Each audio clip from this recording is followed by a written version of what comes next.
Hey everyone, it's Eric here from my 525XL. Today is Friday, July 28th, giving you yet another update this week on the tank. Couple of things.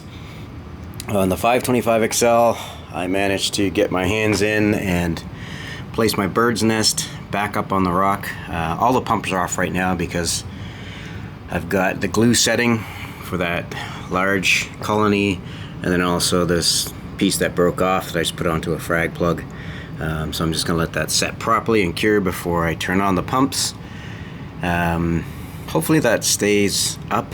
One thing that just freaked me out, I was actually doing some maintenance on my Core 20 pump down below, and while that went okay, I cleaned up the pump and everything and just cleaned off the impeller.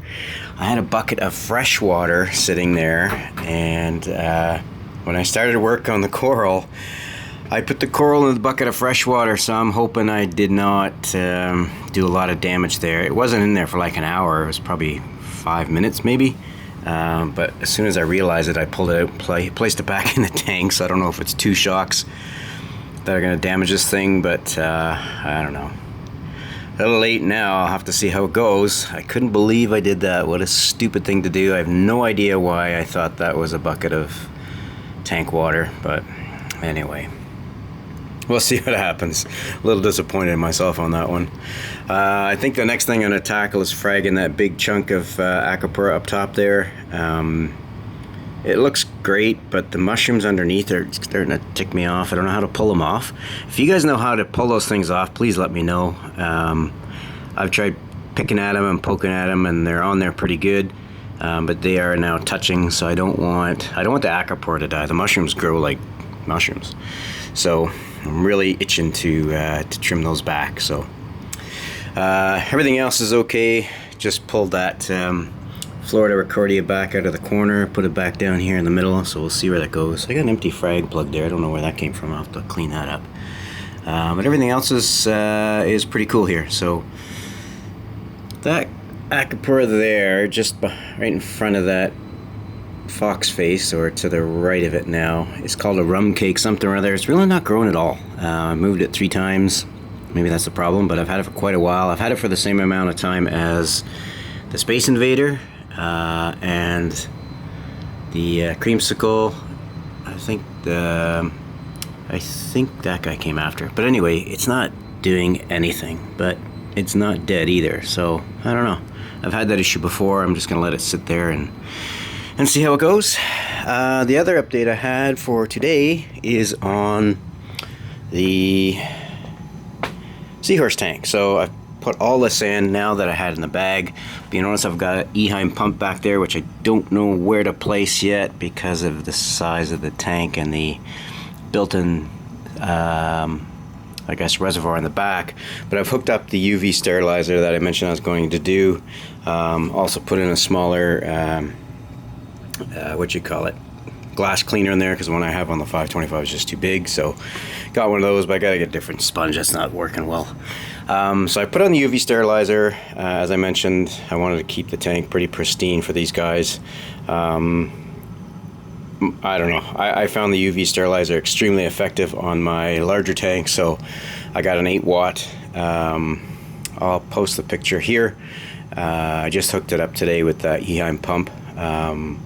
I think it looks for about 216 gallons per hour flow rate, or liters. Anyway, I can't remember. Anyway, I put a small pump on just because the flow rate didn't have to be really fast, and yeah, I just set it up this morning, so we'll see how that does with the water clarity. Still pretty cloudy, but I just stirred up the sand bed because I noticed I was getting some algae buildup on the bottom. So I'm trying to get around that, so we'll see how it goes. So that's the update on the Seahorse tank. So hopefully that will work out well. I just don't like the way that pump looks in the display part. I don't know where to put it back here. I mean, I got the skimmer here. There's debate on whether you really need a skimmer on this size of tank. And then I've got the huge honkin' ATO here. Not sure whether I need to do that as well. I don't know. If any of you guys got one of these desktop tanks, let me know what you're doing, if you're using these units or not. This is pulling out skimmate, so I'm not saying it's useless. It's just that there's no room for anything else really, so that's why I've got that pump in the display section for the UV sterilizer. I was trying to figure out a way to make it run from the return pump, which is back down here underneath this reservoir, through the sterilizer and out, but the version of sterilizer I got, it has a 90-degree elbow here and the water just feeds down, so you can see that. So not a lot of options there, but that's what I wanted to do, was just hanging off the back, so I think I might be stuck with this option. Not terrible. Anyway, we'll see how it goes. So yeah, that's the update on the Seahorse tank and the update on the 525. So I'm going to give that glue a little longer to cure, and then I'll turn on the pumps, and hopefully that thing stays up, assuming it's survived my freshwater dip. Hopefully it's kind of resilient.